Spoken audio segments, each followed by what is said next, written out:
لە وادەی 3 ڕۆژدا 3 ڕووداوی لێکچوو بە خێرایی لە میدیاکانەوە بڵاو بوونەوە و زۆرترین کاردانەوەی کۆمەڵایەتی و سیاسیان بە دوای خۆیان داهێنا.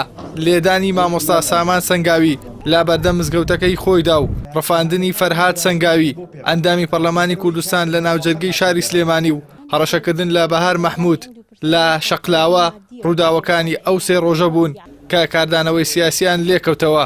بەشێک لە پەرلەمانتارانیش هۆکاری بەردەوامی ئەو پێشەلکاریانە بۆ ناکارایی دەستگا ئەمنیەکان دەژێڕنەوە.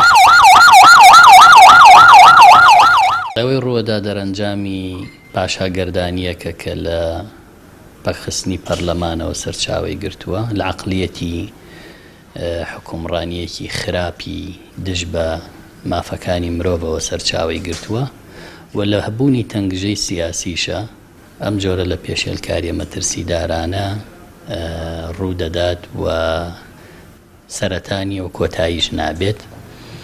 بەداخەوە ئێمە دەمێکە دەڵێن پێشێلکاری مەترسیداری مافەکانی مرۆڤ ناو ناوبانگی هەرێمی لەکەدار کردووە دەستگای ئەمنی حیزبیە و هێزی چەکدار لە سەروی یاسا و دەرەوەی یاسا بوونی هەیە بڕیاری یاسا و دادگا جێبەجێ ناکرێ. ئەمانە هۆکارن بۆ پێشێلکاریانە.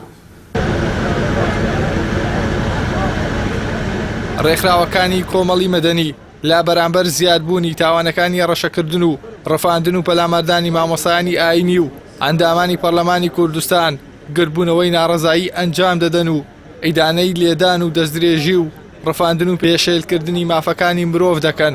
هەروەها زیادبوونی ئەو ڕووداوانەش بە هەڕەشە دەزانن بۆ تێکدانی ئاشتی کۆمەڵایەتی. هێرش و پەلاماری ڕۆژانی ڕابردوو هێرشکردنە سەر پەرلەمانتاران لە سلێمانی و شەقلاوە، هێرشکردنە سەر مەلایانی ئاینی و چالاکوانان لە چەمچەماڵ و سەی سادق چەند دیمەنێکی سەردەمی ململانیەکانی ڕیفراندۆمن کە بە بڕوای ئێمە دەبێت لە هەموو قۆناغەکانی تر پانتایەکانی گفتوگۆ فراوانتر و پرەنسیبەکانی ڕێزگرتن لە جیاوازی پتەوتر بکەین. ئێمە لە سەنتەری میترۆ ئەو بەڕێزانی لێرە ئامادەین، نەهاتوین تەسکیەی لایەنێکی ئەم قۆناغە سیاسیە و کارکتەرەکانی بکەین. ئەگەرچی لە سەرەتای ڕووداوەکاندا هێز ئەمنیەکان دڵنیایی دەدەن لە دەستگیرکردن و دۆزینەوەی تاوانبارەکان، بەڵام ئەوەی دۆخەکەی زیاتر ئاڵۆزتر کردووە ئاشکرانەکردنی ئەنجامدەرانی تاوانەکانە. لە ئێستاشدا پەرەسەندنی ڕووداوەکانی هێرشکردنە سەر ڕای ئازاد و هەوڵدان بۆ کبکردنەوەی ئەو دەنگانە بۆ داکۆکیکردن لە مافی گشتی لە گۆڕەپانەکاندا هەن.